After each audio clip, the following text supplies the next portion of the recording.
চতুর বলে পরে এসেছে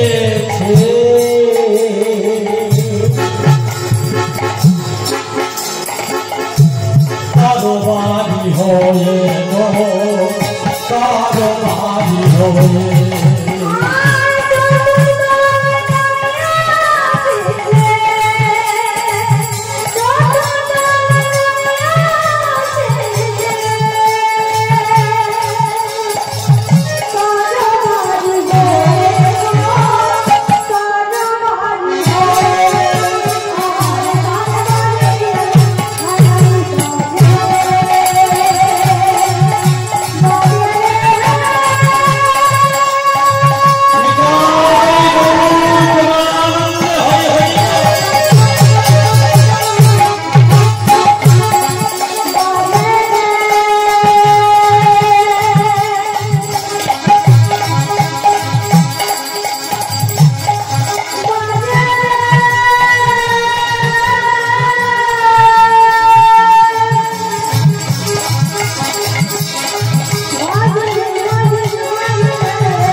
সেই গলিটা কি করেছে জানো যেই না তরবারির উপরে মালা দান করেছে বাবার দিকে তাকিয়ে বলছে তোমার ঘরে আর থাকবো না কিন্তু মা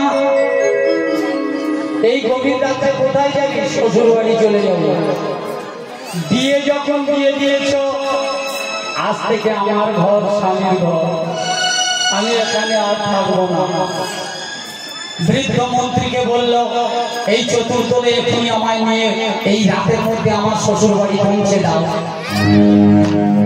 এই যে মায়েরা যখনই মেয়েটা শ্বশুর বাড়ি প্রথম পা দিয়েছে না রাজা সুরসেন ভয়ে পালিয়ে গেল রানী মা কুমুদিনী থরথর করে কাঁপতে লাগলো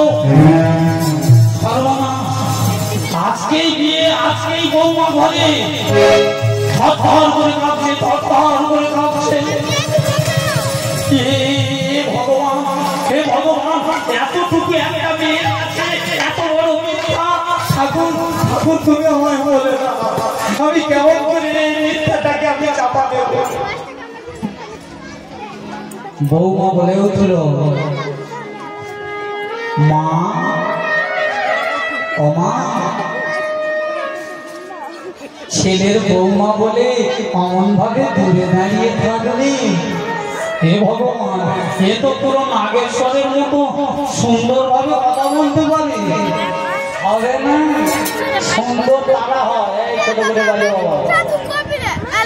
সুন্দর তারা হয় ব্যবহারে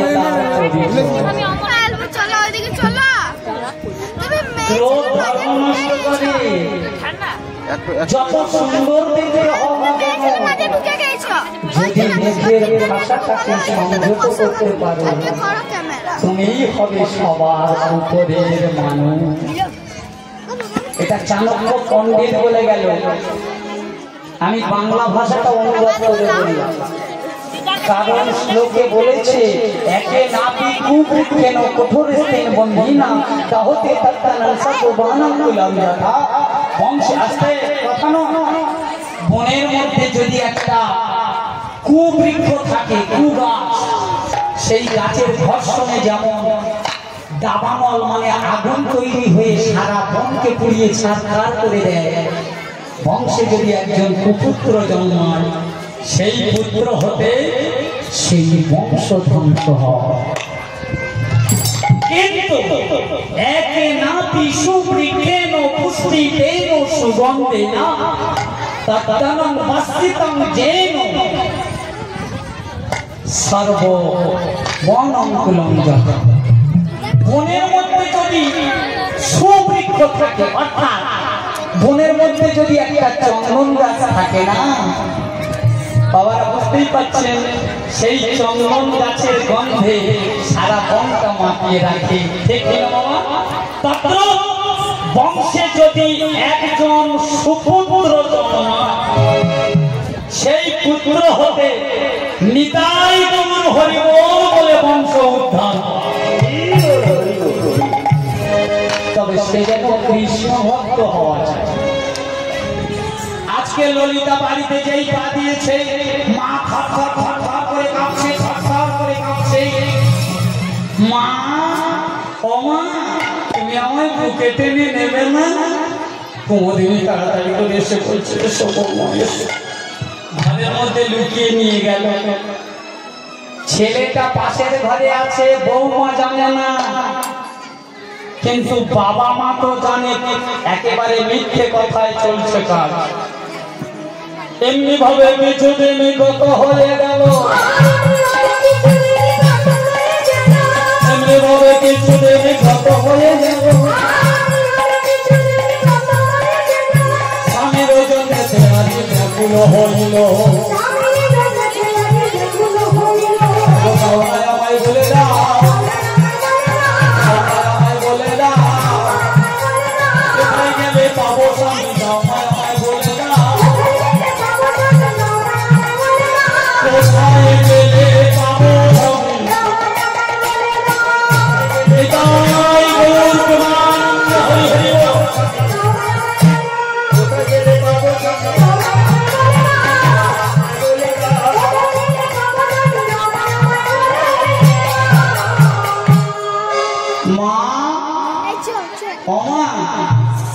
তোমার ছেলে কোথায় শিক্ষা লাভ করার জন্য গেছে, আমায় একটু বলো না।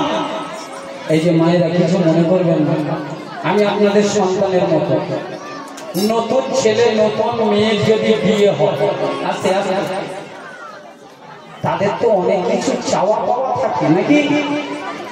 এটা প্রতিটা ছেলের পক্ষে, প্রতিটা মেয়ের পক্ষে এটা হয়। ও ঠাকুমা, রাধে রাধে, একটু শান্ত, যাওয়ার সময় হয়ে গেছে, রাধে রাধে। ব্যাপারটা হলো কি, সময়ের সঙ্গে অনেক কিছু চাওয়া পাওয়া থাকে মানুষ জীবনে। এখন নতুন বৌমা 2 দিন 4 দিন 1 সপ্তাহ যেই হয়ে গেছে, একদিন শাশুড়ি মাকে জড়িয়ে ধরে বলছে, তোমার ছেলেটা কোথায় গেছে একটু বলো না। আমি একটা বার দূর থেকে আমার স্বামীকে দেখবো, যেখান থেকে বিয়ে হয়েছে স্বামীর মুখ দেখেনি, মনের মধ্যে কেমন ওঠা পড়া করছে না, বারবার বারবার বলছে। মা খালি মনে মনে ভাবছে কিভাবে চাপা দেবো, এ তো আর চাপা দেওয়া যাচ্ছে না, চাপা দেওয়া যাচ্ছে না। হঠাৎ যে ভগবানের ভক্ত হয়, ভগবান তার পথ দেখিয়ে দেয়। কি বাবা, যখন দেখবেন মানুষ জীবনে খুব বড় ধরনের কোন বিপদ এসেছে, মায়েরা কোন সমস্যায় পড়ে গেছে, শুধু একবার মন থেকে বলবেন, গোবিন্দ তুমি রক্ষা করো, তুমি রক্ষা করো। যদি বলেন খোকা কাজ হবে, হতে হবে, এটা হয়। এই মূর্খ ছেলেদের শপথ আমি বলছি, কারণ আমি ভগবানকে এতটাই বিশ্বাস করি, আপনারা বুঝতে পারবেন। একদম খুব ছোট, সবে মা বলতে শিখেছি, মা বলতে শিখেছি। আজ বলতে পারবো না যে আমার মায়ের মুখটাই কেমন ছিল। আমি খুব গরিব ঘরের ছেলে, একদম ছোটবেলায় মা মারা গেল, বাবাও চলে গেল। আমি এমন গরিবের ঘরে জন্মগ্রহণ করেছি, যার কাছে গিয়ে বলেছি আমার একটু খেতে দেবে, কেউ দিল না। সেদিন সবাই আমাকে দূরে ঠেলে দিল। সকল আমার কত যন্ত্রণা সহ্য করতে করতে ভগবানকে থেকে বলেছিলাম গোবিন্দ লেখাপড়া তো শিখতে পারি, স্কুলের দরজায় ঠিক মতো যেতে পারলাম না, শুধু যেন তোমার নাম একটু করতে পারছি।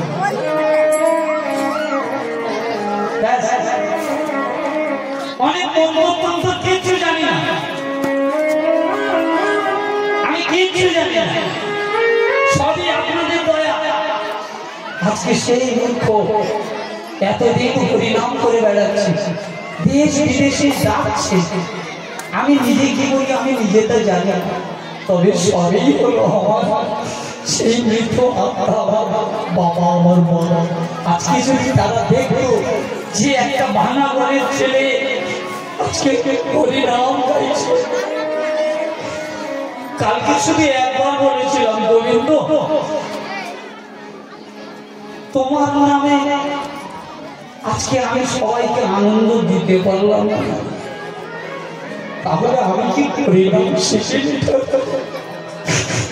তুমি আমার কৃপা করো, তুমি দেখো। গাইছি বিশ্বাস রাখতে হবে, মনের মধ্যে আগে বিশ্বাস তৈরি করবো। ভাবছো বসে চলবে কিসে, তুমি ভাববার কে, যার ভাবনা সেই ভাবিছে, শুধু তুমি ভাবো তাকে।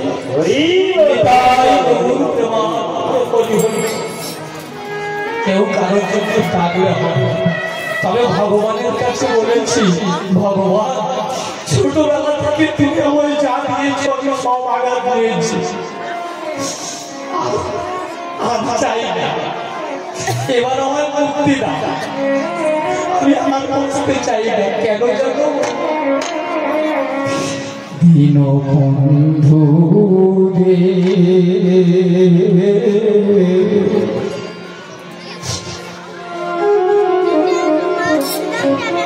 তুমি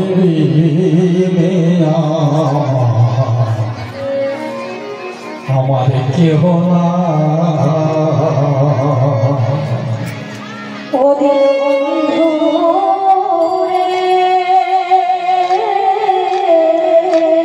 আমি বুঝতে পেরেছি আর কেউ নেই, তুমি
আপন ছিল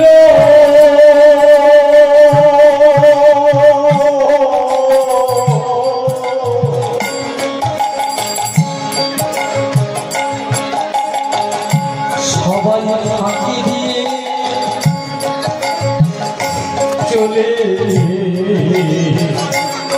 গেল রে।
গেছে, এমন একটা দিন গেছে তুমি বাড়ির মালিক ছিলে,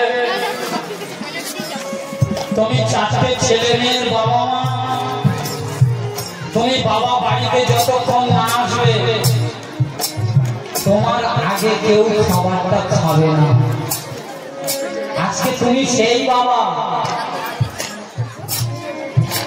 বাড়ির এক পাশে পড়ে আছো, তোমারই সেই ছেলে নাতির জন্য ছানার মিষ্টি এনে দাদুর সামনে ছেলেটা গালে দিচ্ছে, যাকে তুমি খাইয়ে পড়িয়ে লেখাপড়া শিখিয়ে মানুষের মতো মানুষ করেছে। তোমার দিকে তাকিয়ে তোমার ছেলেটা বলছে বাবার সুগার হয়েছে, বাবার এখন মিষ্টি চলবে না। এই দুঃখটা কার কাছে জানাবে বন্ধু? যারা আমার আপন ছিল,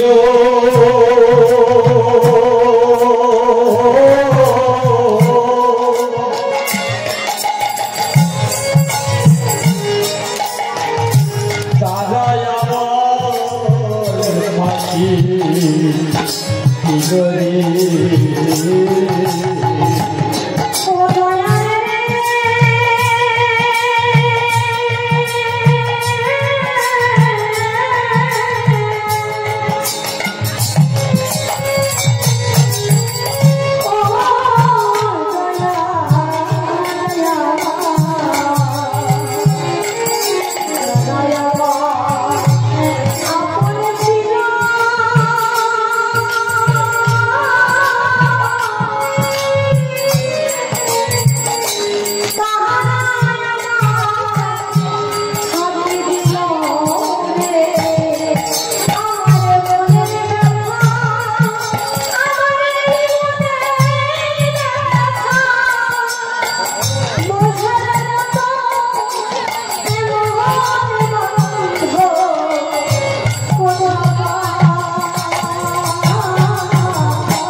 ভক্তিমতী মায়েরা, এটা শুধু আমার জীবন কাহিনী নয়, প্রত্যেকটা মা প্রত্যেকটা বাবার জীবন কাহিনী। ভালো করে লক্ষ্য করে যাবেন, আমাদের জীবনে ঘটবে, ঘটতে চলেছে, কারোর আগে আর কারোর একটু পরে। 10 ইন্দ্রিয় এই পূজনা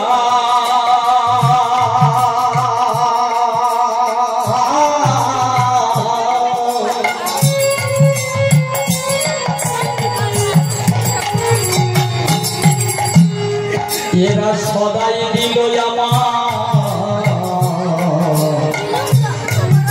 কুমন্ত্রণা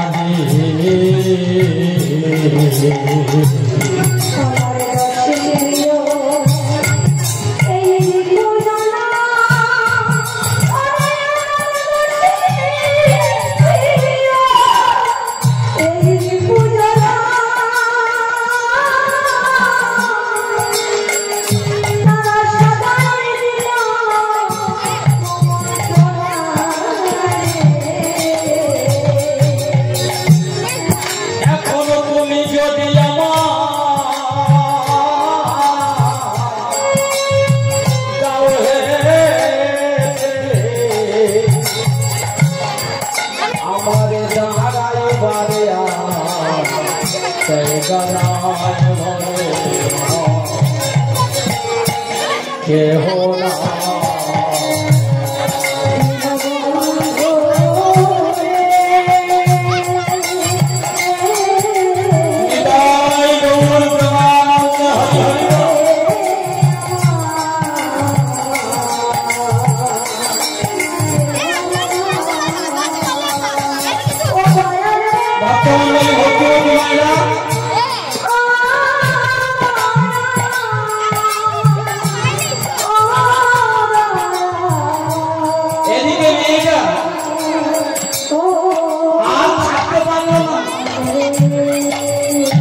শাশুড়িকে জিজ্ঞাসা করছে তুমি একবার বলো না আমার স্বামীটা কোথায়, আমি একবার দূর থেকে দেখবো, আমি ওর কাছে যাবো না, ওর ভজনে দেখা ধরো না। বৌমাকে ঠেকাতে পারলো না, শেষে মিথ্যাও বললো না, সত্যও বললো না। এই যে কৃষ্ণ ভক্ত যারা তারা বড় বুদ্ধিমান হয়, আঘাত করবে না আর আপনারও লাগবে না। বৌমা, ও বৌমা, ছেলেটা দেখার জন্য তুমি একেবারে পাগল হয়ে উঠেছো। একটা কথা বলিস, সাধনা করা মানে কঠিন কাজ, সেটা তুমি বোঝো? বলে হ্যাঁ আমি বুঝি। তো সাধনা কঠিন কাজ যদি হয়ে থাকে, এমন সাধনা করছে তোমার স্বামী মানুষ দেহ থেকে সাপের দেহ ধরে এখন ভগবানকে ডাকছে, তুমি তার কাছে যেতে পারবে? দেখেছো না? মিথ্যাও নয়, সত্য। কিন্তু সত্য কথা হলো সে তো সাপ। শাশুড়ি মা বলছে তোমার স্বামী এমন সাধনা করেছে, সে এখন সাপের দেহ ধরে ভগবানকে ডাকছে, তুমি দেখতে চাও? মেয়েটা বলে উঠলো হ্যাঁ দেখবো। তুমি ভয় পাবে না তো? বলছেন না, আমার স্বামী তো তাহলে মানুষের দেহ থেকে সাপের দেহ হয়ে ভগবানকে ডাকে, আমি একবার দেখবো। শাশুড়ি মা মনে মনে ভাবছে যার বিপদ থেকে বাঁচা যাবে অন্তত ছেলেটাকে দেখিয়ে দিন। এবারে কি করেছে জানো? মা বলছে ওই পাশের ঘরে সাধনা করছে, মা একটু দূরে থেকে দেখো, ওর কাছে যেও না। মেয়েটা ধীরে ধীরে গিয়ে, ও তো সত্যিকারের সব, যেই দরজা খুলেছে না, হঠাৎ ঘরটা একেবারে আলো আলো হয়ে গেল, চকচক করে উঠেছে। বিশাল বড় একটা বিষধর্ম সাপ সোনার খাটে শুয়ে আছে। মেয়েটা দেখেছে, দেখার সঙ্গে সঙ্গে মনে মনে ভাবছে পালিয়ে যাব। পিছন থেকে ডাক দিয়েছে, ললিতা, ললিতা, ও ললিতা। রাধে রাধে, কৃষ্ণ পদে মুক্তি হল। ও ললিতা, তুমি আমায় দেখে পালিয়ে যাচ্ছ? তুমি জানো না তোমার আদি নাম ছিল লীলাবতী, আর তুমি হলে আজকে ললিতা সতী। এই জন্য তুমি আমায় চিনতে পারছো না? মেয়েটা ভয়ে থরথর করে কেঁপে উঠলো। সাপে কত বলি, হ্যাঁ কেন হবে না, কেন হবে না, কত সাধনা করছে, হতেই তো পারে। কিন্তু সাপকে দেখে কোনো মেয়ে সাহস করে কাছে যেতে পারে? সে তো বিশাল মোটা। মেয়েটা ভয়ে থরথর করে কাঁপছে। সাপটা আস্তে আস্তে বিছানা থেকে উঠেছে। লীলাবতী, লীলাবতী, মহাসতী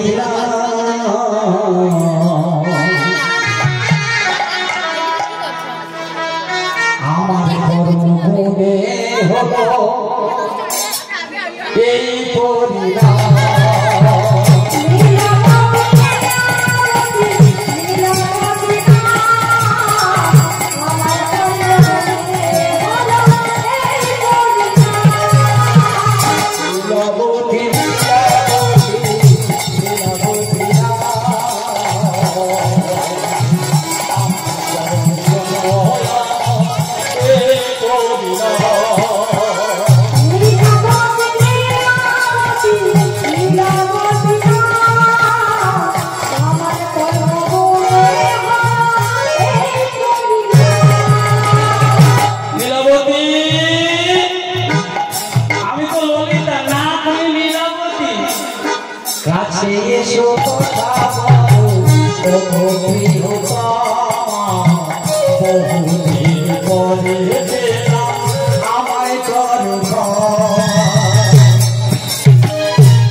পূর্ণ করো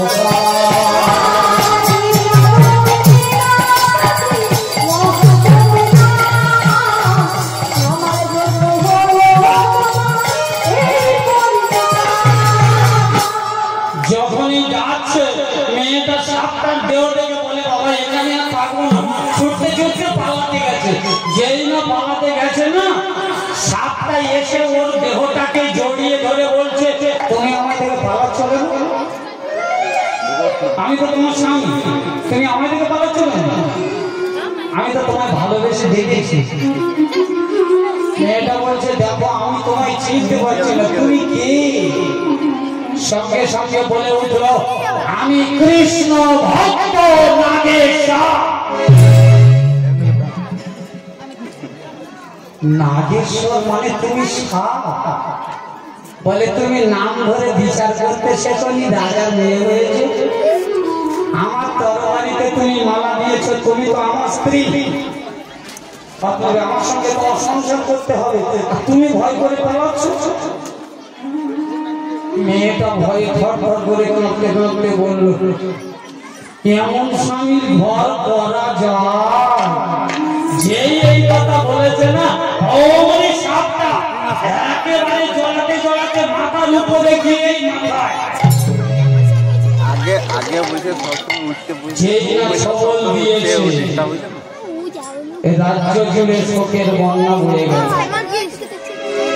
এই ছেলেটাকে কত ভালো ভালো কথা শুনেছি, আমরা সবাই মনে ভেবেছি একজন ভক্ত, কিন্তু ছেলেটার ব্যবহার দেখেছো, এর কথায় বিশ্বাস করে একে বিয়ে দিলাম মানুষের সাথে। সাপের আচরণ বুঝতে পারেনি, শেষে নিজের স্ত্রীকে ছবল দিল। দেখতে দেখতে গভীর রাত হয়ে গেল। গভীর রাতে সর্পটা ধীরে ধীরে ধীরে ধীরে সেই লীলাবতীর দেহ থেকে দেহটা সরিয়ে নিয়ে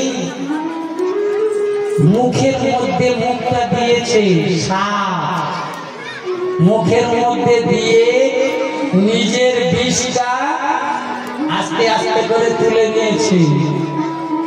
নিয়ে চতুর্দিকে ঘোর অন্ধকার, রাজ্য জুড়ে দুঃখের বন্যা চলছে। সদ্যজাত নতুন বৌমাকে নিজে হাতে স্বামী মেরে ফেলেছে, কিন্তু স্বামী যে তার ধীরে ধীরে বাঁচাচ্ছে কেউ জানে না। গভীর রাতে মেয়েটাকে ডাকছে লীলাবতী,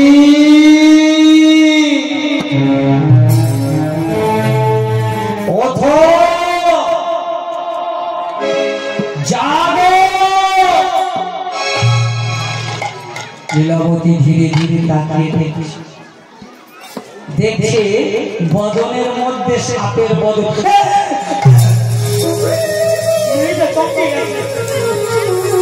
মানুষের চোখের মধ্যে একটা সাপের মুখ যদি থাকে ভয় ধাক্কা করে কে বললো ভয় পেও না, আমি তোমার স্বামী, আমি মারতে পারি বাঁচাতে পারি। তুমি ভালো করে তোমার কুণ্ডলিনী শক্তি জাগরণ করে তুমি দেখো, আজকে তুমি যে যন্ত্রণা পাচ্ছ, এই যন্ত্রণার মধ্য দিয়ে তুমি সব বুঝতে পারবে। তোমার মতো একটা নারীর প্রতি মন দিয়ে আজকে আমার এই সর্প দেহ ধারণ করতে হয়েছে। ভালো করে খেয়াল করো। মেয়েটা চোখ বুঝিয়ে থাকলো। এই যে মায়েরা, এইবার যেমন আমরা টিভিতে ছবি দেখি না, এইবার স্বপ্নের মতো ভেসে উঠলো টিভির পর্দার মতো। মেয়েটা লক্ষ্য করে দেখছে আগের জন্মে ছিল এই ছেলেটা একজন মহাদেবের ভক্ত, আর এই মেয়েটা ছিল স্বয়ং দুর্গা মা পার্বতীর ভক্ত। এই ছেলেটা ছিল কে? এই ছেলেটা ছিল অনন্ত বাসুকিনাথ। মনুষ্য দেহ ধারণ করে সহস্রার নাম নিয়ে শিবের কাছে গুরু মন্ত্র শিক্ষা নিতে গিয়েছিল। পার্বতীর পাশে বসেছিল এই ললিতা। গুরুদেব তার শিষ্যকে মনের মতো করে শিক্ষা দিচ্ছে, আর হঠাৎ লক্ষ্য পড়ে গেল এই ললিতার দিকে। যেই না ললিতার দিকে লক্ষ্য পড়ে গেল, গুরু বাক্য লঙ্ঘন হয়ে গেল। সে গুরু কি মন্ত্র দিচ্ছে সেদিকে খেয়াল করলো না। রাগে ক্রোধে মহাদেব বলে উঠল, পাষণ্ড, আমি তোকে আমার গুরু কৃষ্ণ মন্ত্র কর্মে দিচ্ছি, আর তুই নারীর দিকে লক্ষ্য করলি। আমি তোকে অভিশাপ দিচ্ছি, তোর নাক খুলে জন্ম নিতে হবে।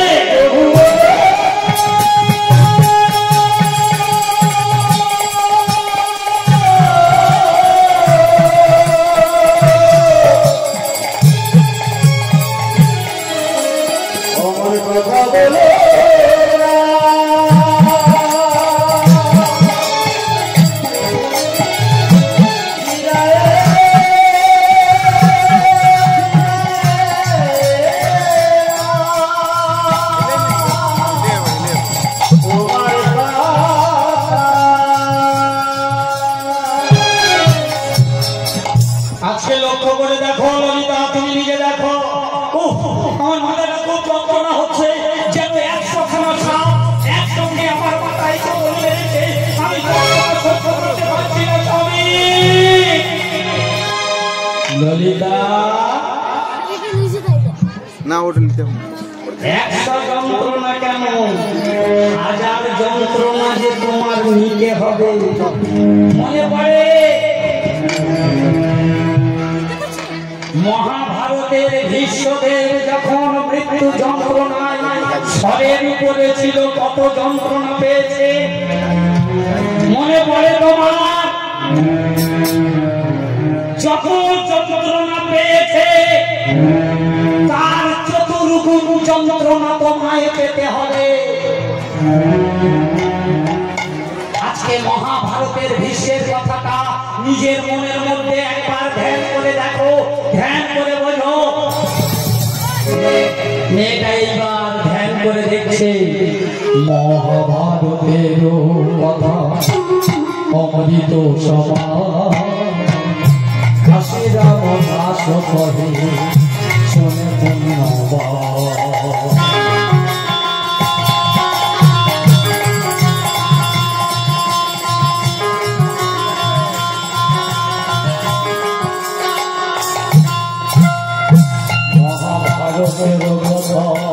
অমৃত সমান কাশী রামদাস কহে শোনে পুণ্যবা।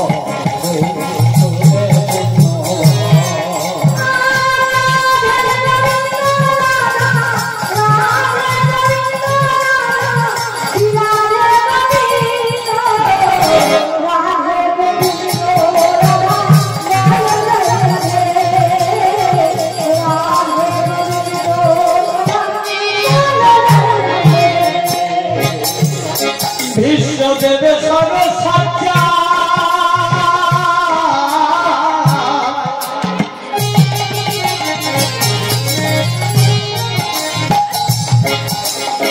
যখন শয়নে ছিল গো,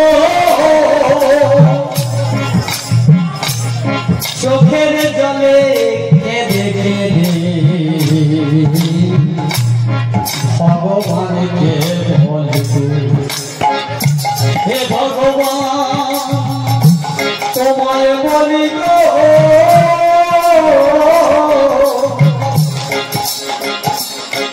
আমি বলি তোমার কাছে, কোন অপরাধের সাজা আমার দিলে স্বরের মাঝে, দিলে স্বরের মাঝে।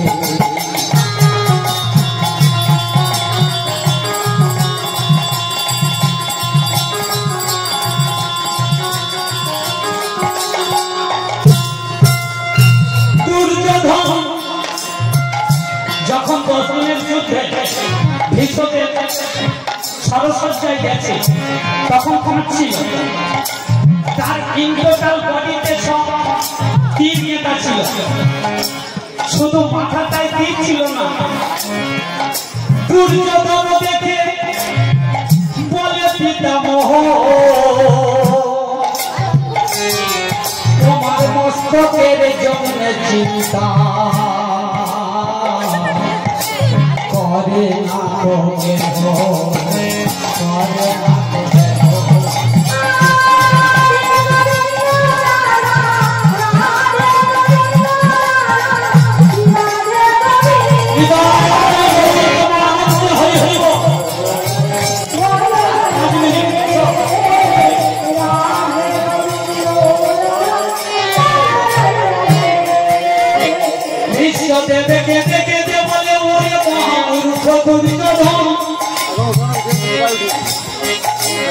এমন একটা বালিশি আমায় দিবি রে,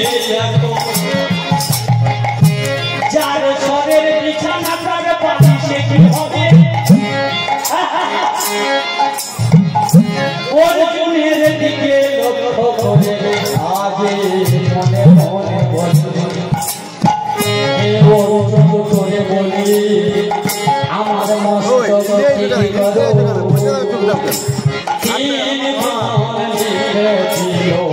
মস্তক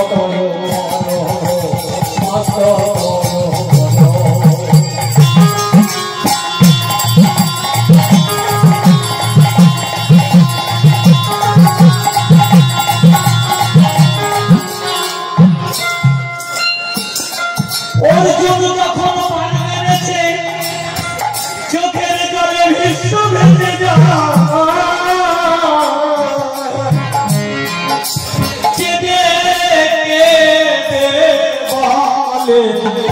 ওরে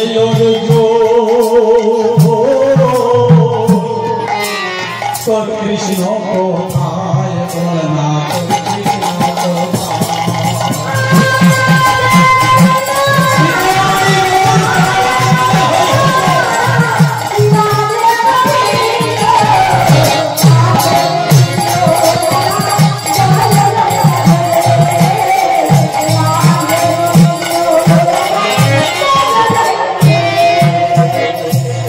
অন্তর্যামী কৃষ্ণ তখন সম্মুখে দাঁড়ালো, ভীষ্মের নয়নে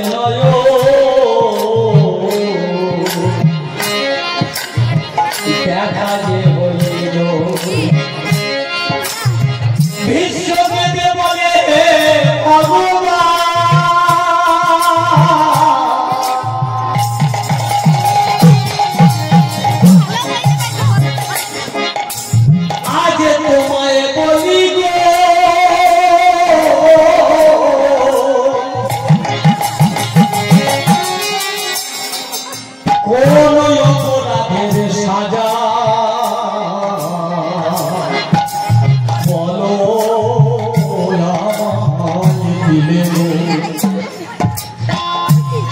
কৃষ্ণ বলে ওহে ভীষ্ম, আমি ভগবান, সবার বিচারে একে একে ঠিক ঠিক করে আমি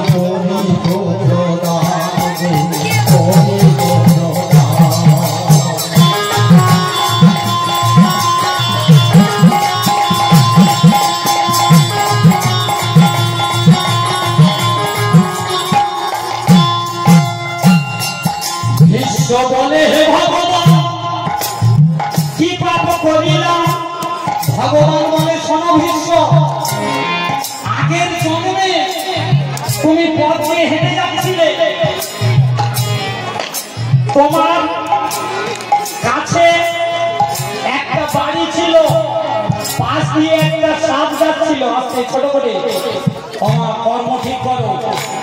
রাস্তা দিয়ে যাচ্ছিলে একটা সাপ, আস্তে আস্তে যাচ্ছিল, আর তুমি নিজে লাঠি দিয়ে ওই সাপটাকে মেরেছিলে। সাপটাকে যতবার মেরেছো সে আর চলতে পারেনি। সেই সাপটা কি করেছিল জানো? তুমি সেই সাপটাকে নিয়ে ছুঁড়ে ফেলে দিলে, আর সাপটা গিয়ে একটা খেজুর কাঁটার মধ্যে গিয়ে গেল। সেই কাঁটার মধ্যে গিয়ে সাপ কেঁদে কেঁদে বলে, তুমি যদি হও ভগবান, যেন তোমার বিচার করে, তোমার বিচার করে।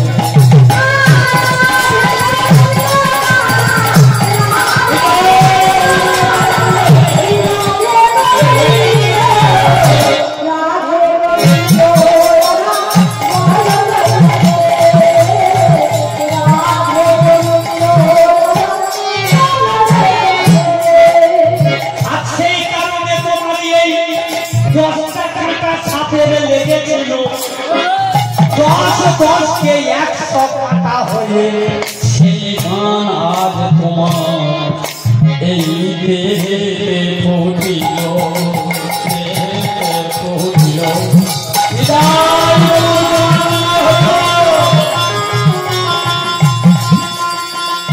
কর্ম কর্ম কখনো ভুল হবে না।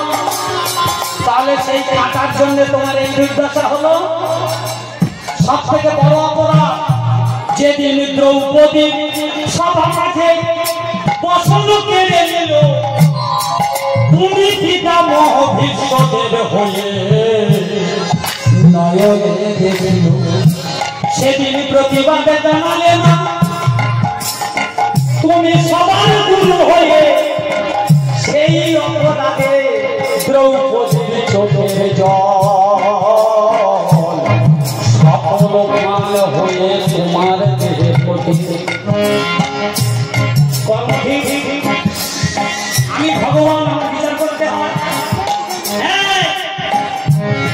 লীলাবতী কি দেখল? স্বামী কর্ম খারাপ করলে ভোগ করতে হয়। স্বামী লীলাবতী তোমার দিকে তাকালাম বলে আমাকে অভিশাপ দিল, আর সেই অভিশাপে আজ আমার সর্বদেহ হল। কিন্তু তুমি রাজার ঘরে জন্ম নিয়ে রাজ সুখ ভোগ করেছিলে, আর আমার কপালে তুমি নিজে দুঃখ লিখে দিয়ে দুঃখ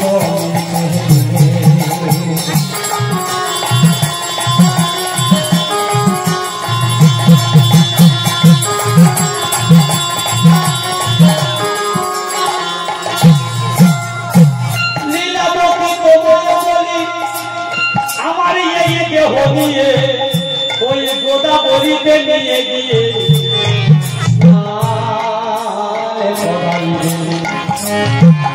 গোদাবরীতে স্নান করাইয়ে কৃষ্ণ মন্দিরে নিয়ে যাবে, তবে বলেই আমার সাপের দেহ হতে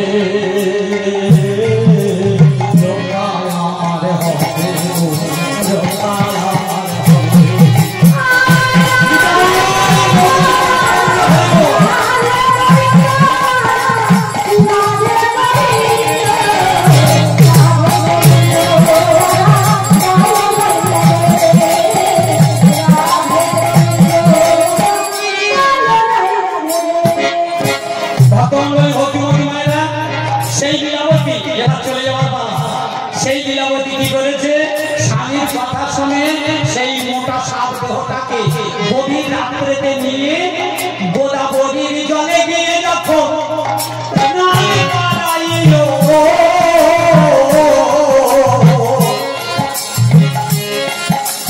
সর্বদেহ রাজার দেহ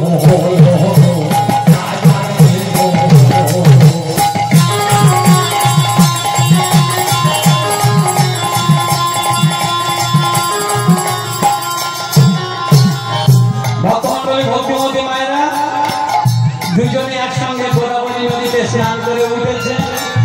আজকে সেই সাপের দেহটা চলে গেল, সে পুনরায় রাজকুমার হয়ে কৃষ্ণ মন্দিরে গেল, আর এদিকে সকাল হয়ে গেল, রাজ্যের প্রজাপালক সেই নাগেশ্বরকে পাচ্ছে না, বৌমাকে পাচ্ছে না। তাহলে ছেলে মেয়েদের পাওয়ানো গেলে বাবা মারা কি করে না এই ঠাকুর সে ঠাকুরের কাছে গিয়ে মানুষ করে না রাধা কৃষ্ণের মন্দিরে গিয়ে রাজমাতা হয়ে ভিক্ষা করাইলো ও গো ঠাকুর তোমায় বলি গো আমার পুত্র আমার বলে দেবে আমি রাজমাতা হয়ে ভিক্ষা করে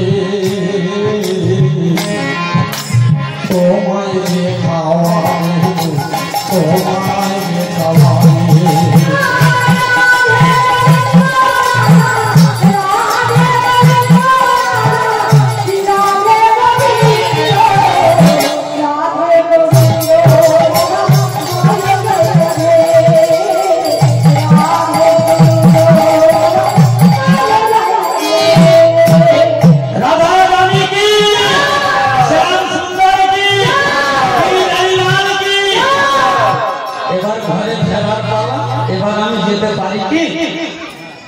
কারণ সময় বলে দিচ্ছে আপনাদেরও সেবার ব্যবস্থা আমার নায়ক বাবুরা করে রেখেছে তবে একটা অনুরোধ মায়েরা আজকে সেই রাজমাতা নাগেশ্বরের মা রাজরানী হয়ে রাধা কৃষ্ণের কাছে প্রতিজ্ঞা করেছে আমি মা হয়ে দাঁড়ে দাঁড়ে ভিক্ষা করব সব গ্রামবাসীকে বলবো তোমরা আমায় ভিক্ষা দাও কেন না ভিক্ষা না করলে ভগবানের সেবা হয় না আজকে আমার এই যে কমিটি দাদারা বাবারা এই যে মহা অনুষ্ঠান হরিনাম যজ্ঞ চালিয়ে যাচ্ছে এখানে কিন্তু একটা অর্থের ব্যাপার আছে মায়েরা আজকে অর্থের বিনিময়ে আপনারা এই আনন্দের হরিবাসরে দাঁড়িয়েছেন হরিবাসরে হরিবাসরে হরিবাসরে হরিবাসরে হরিবাসরে হরিকে ভালোবাসরে যদি সত্যি তোমরা ভালোবেসে থাকো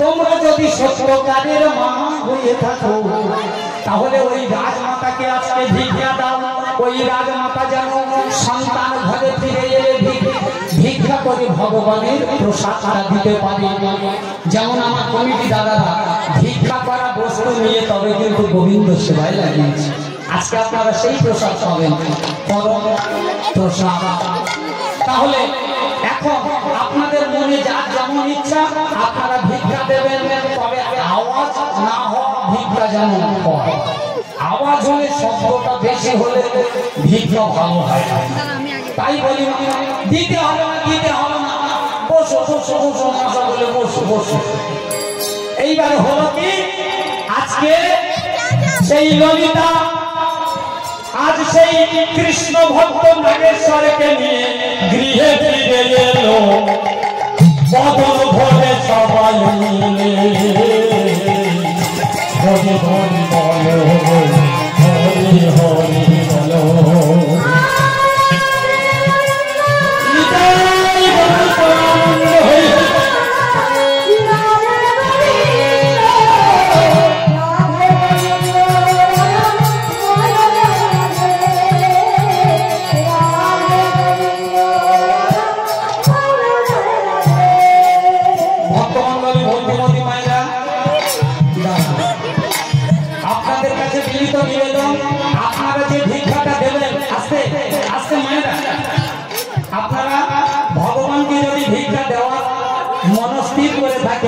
নাগেশ্বরে আজকে পুনর্জন্ম হলো এই ভিক্ষাটা আমার কমিটি বাবাদের কাছে দান করবো এই জন্য আপনাদের কাছে একটু হাত পেতে ভিক্ষা চাইছি এই ভিক্ষা আমি গ্রহণ করবো না